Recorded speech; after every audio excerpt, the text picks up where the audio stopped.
महुली नाम का छोटा सा कस्बा, जहां हर शाम पीपल के पेड़ के नीचे लोग इकट्ठा होकर दिन का हाल सुनते थे।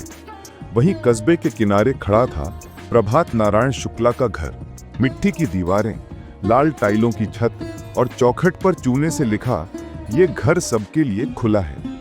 इस घर की सबसे अजीब बात थी, इसमें कोई दरवाजा नहीं था, न आगे न पीछे। पास पड़ोस के लोग हंसते हुए कहते, प्रभात बाबू, जमाना खराब है, कभी भी कुछ उठ सकता है। और प्रभात बाबू बस मुस्कुरा कर जवाब देते, जिस घर में डर बस जाता है वहां भरोसा मर जाता है। उनकी पत्नी शारदा देवी हर सुबह तुलसी के पास दिया जलाते हुए कहती, भरोसे का भी अपना वक्त होता है प्रभात, कहीं एक दिन इसे चोर उठा ना ले जाए।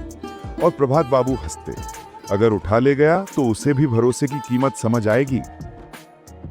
चोरी की रात। एक सर्द रात थी, हवा में धान की खुशबू घुली थी, गांव के लोग नींद में थे। उसी वक्त महुली के बाहरी हिस्से में एक आदमी चुपचाप चल रहा था, अर्जुन।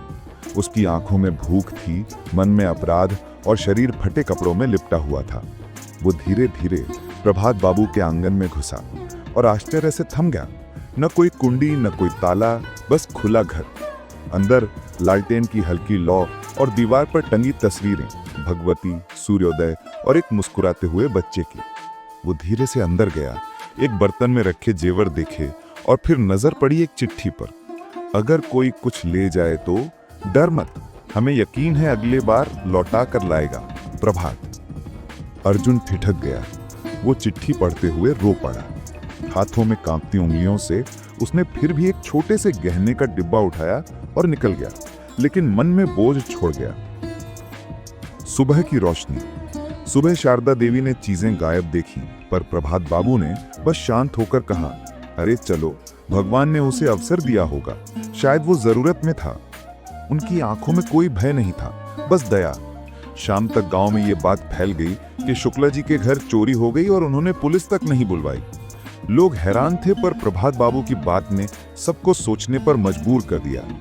अगर हम हर गलत करने वाले को दुश्मन समझ लेंगे तो उसे सही रास्ता कौन दिखाएगा। चोर की पहली चिट्ठी।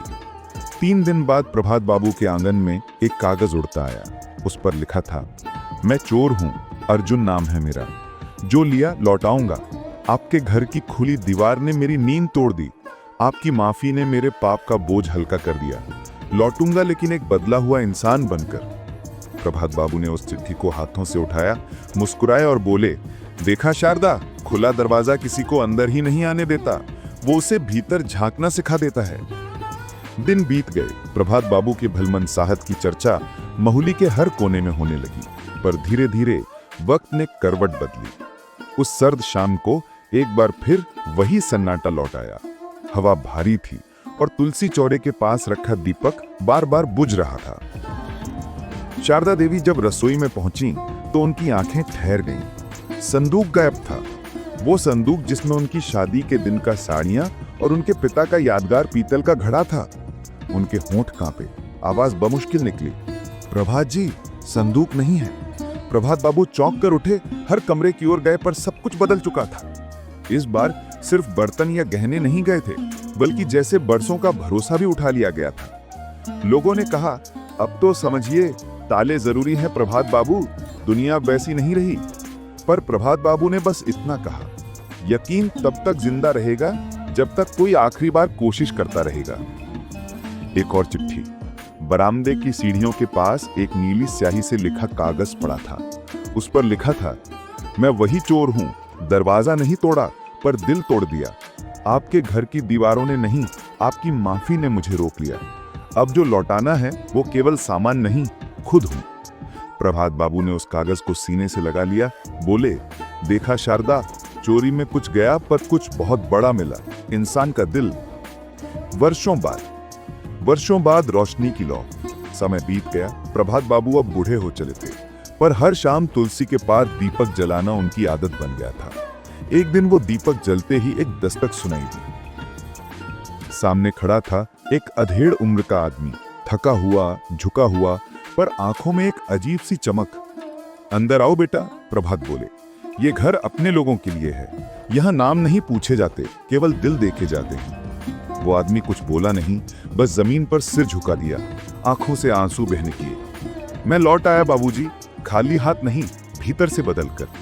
वो अर्जुन था, वही जो कभी अपने पेट की भूख मिटाने घर में घुसा था, आज आत्मा की भूख मिटाने वापस आया था। नया आरंभ। प्रभात बाबू ने कहा, अगर तू सचमुच लौट आया है तो फिर भरोसे को बचा, लोगों को सिखा, ताले डर के नहीं दुख के निशान हैं। वही अर्जुन अब हरिचरण कहलाया। उसने गांव के बीचों बीच एक छोटी सी झोपड़ी पर तख्ती लगाई। विश्वास कक्ष। यहां मदद मांगी नहीं जाती, दी जाती है। लोग हंसते थे, पर धीरे धीरे वही जगह गांव की धड़कन बन गई। वहां कोई भी बिना सवाल किए सहायता पा सकता था। कोई दवा, कोई चावल, कोई सांत्वना। हरिचरण ने कहा, ताले वाले घरों में चोरी होती है, लेकिन खुले घरों में इंसानियत जन्म लेती है। भरोसे की रसोई। मोहली गांव अब धीरे धीरे बदलने लगा था। अर्जुन, जिसे सब अब हरिचरण कहने लगे थे, ने विश्वास कक्ष को गांव की रसोई में बदल दिया था। वो जगह अब सिर्फ जरूरतमंदों को दाने नहीं देती थी, बल्कि सबको बांटने और मिलने का सबक भी देती थी। हर सुबह मिट्टी के चूल्हे पर धुआं उगता और गांव के लोग रास्ते से गुजरते हुए कहते, आज भरोसे की रसोई में क्या बन रहा है। हरिचरण मुस्कुरा देता और कहता, आज वही जो सबका पेट भरे और दिल भी। एक नई परंपरा। श्रावण का महीना था, बारिश लगातार हो रही थी और उसी दिन हरिचरण ने एक पहल की, भरोसे का अन्न दिवस। उस दिन हर परिवार कुछ न कुछ अनाज लाया, कोई मुट्ठी चावल, कोई दाल का पैकेट, कोई सिर्फ सब्जी। नियम था, जो दे सके दे, जो चाहे ले। लोगों ने पहले से मजाक समझा, लेकिन शाम तक पूरी चौपाल महक उठी व्यंजनों की खुशबू से। किसी ने पूड़ी सब्जी बनाई, किसी ने खिचड़ी, किसी ने मिठाई। कोई ताला नहीं, कोई गिनती नहीं, बस एक गांव मिलकर खा रहा था। शारदा देवी भी आईं। उनकी झुर्रियों में सुकून था। उन्होंने कहा, देखो प्रभात जी, आपका खुला घर अब पूरे गांव में फैल गया है। प्रभात बाबू मुस्कुराए, बोले, जब चोर का मन बदल सकता है तो क्यों नहीं पूरा समाज बदल सकता है। एक आखिरी दीपक। वक्त ने फिर करवट ली। प्रभात बाबू अब बेहद बूढ़े हो चुके थे। एक शाम जब सांझ की लालिमा गांव के आसमान में घुल रही थी, उन्होंने हरिचरण को बुलाया। बेटा, जब मैं नहीं रहूंगा तो इस दिए को बुझने मत देना। ये भरोसे का दिया है, इससे किसी का पेट, किसी की उम्मीद कभी खाली ना रहे। हरिचरण ने वो दीपक थामा, उसकी लौ को अपने माथे से लगाया और कहा, जब तक मैं सांस लूंगा ये रोशनी बुझने नहीं दूंगा। उसी दिन से भरोसे की रसोई गांव की आत्मा बन गई। किसी के घर में चूल्हा न जले तो बिना बोले वहां खाना पहुंचता। किसी की फसल खराब हो जाए तो पूरा गांव मिलकर उसकी जमीन जोतता। और अंत, एक खुला समाज। बरसों बाद जब शहरों में दीवारें ऊंची हो गईं और लोगों ने अपने दरवाजों पर डिजिटल ताले लगा लिए थे, मोहली गांव आज भी एक मिसाल बना रहा था। ये वही गांव था जहां दरवाजे नहीं थे, सिर्फ रास्ते थे, एक दिल से दूसरे दिल तक के। दीपक की लौ आज भी जलती है। भरोसे की रसोई अब बच्चों के लिए सीख का केंद्र बनी हुई है। वहां दीवार पर लिखा है, सुरक्षा से बड़ा है विश्वास और घर से बड़ा है इंसान।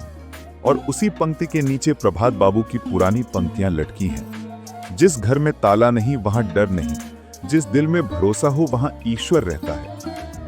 खुले दरवाजों वाला समाज। मोहली गांव की भरोसे की रसोई की गूंज अब गांव की सीमाओं से निकलकर आसपास के कस्बों और शहरों तक पहुंचने लगी थी। हरिचरण की पहल का असर इतना गहरा था कि पास के नगर सूरजपुर के युवाओं ने भी एक नया आंदोलन शुरू किया, खुले दरवाजों वाला समाज। आंदोलन की शुरुआत सूरजपुर के सामुदायिक भवन में युवाओं और बुजुर्गों की पहली आम सभा हुई। वहां हरिचरण को मुख्य अतिथि के रूप में बुलाया गया। हरिचरण ने सबके सामने कहा, अगर एक गांव भरोसे पर जी सकता है तो शहर क्यों नहीं।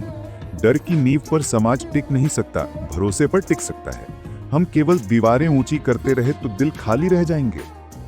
लोगों ने अपने जीवन की मिसालें सुनाई, कैसे शहर की भीड़ में कोई गिरे तो कोई नहीं उठाता, पड़ोसी को भी पहचानना मुश्किल है। तब हरिचरण ने प्रस्ताव रखा, हर कॉलोनी और हर मोहल्ले में एक विश्वास केंद्र बनाइए। कोई भी वहां अपनी जरूरत बता सकता है। मदद हर किसी को, सवाल किसी से नहीं, बस भरोसा। बदलाव की लहर। धीरे धीरे सूरजपुर में विश्वास केंद्र खुलने लगे। अमन कॉलोनी में जरूरतमंदों के लिए राशन और कपड़े रखे जाने लगे। पुष्पानगर में बुजुर्गों के लिए दवा और देखभाल का इंतजाम किया गया। स्कूलों में बच्चों को भरोसे की कहानी सुनाई जाने लगी, महुली गांव और प्रभात बाबू की। कोई मजबूर अपना दर्द कहता तो सुनने वाला जिम्मेदारी से मदद करता। न कोई कागज, न पहचान, सिर्फ भरोसा। सच्ची क्रांति। शहर के वरिष्ठ नागरिकों ने आगे आकर चाबी सरीखे जर्जर दरवाजों के ताले तोड़ दिए। शहर में दीवारों और फाटकों पर बड़े अक्षरों में लिखा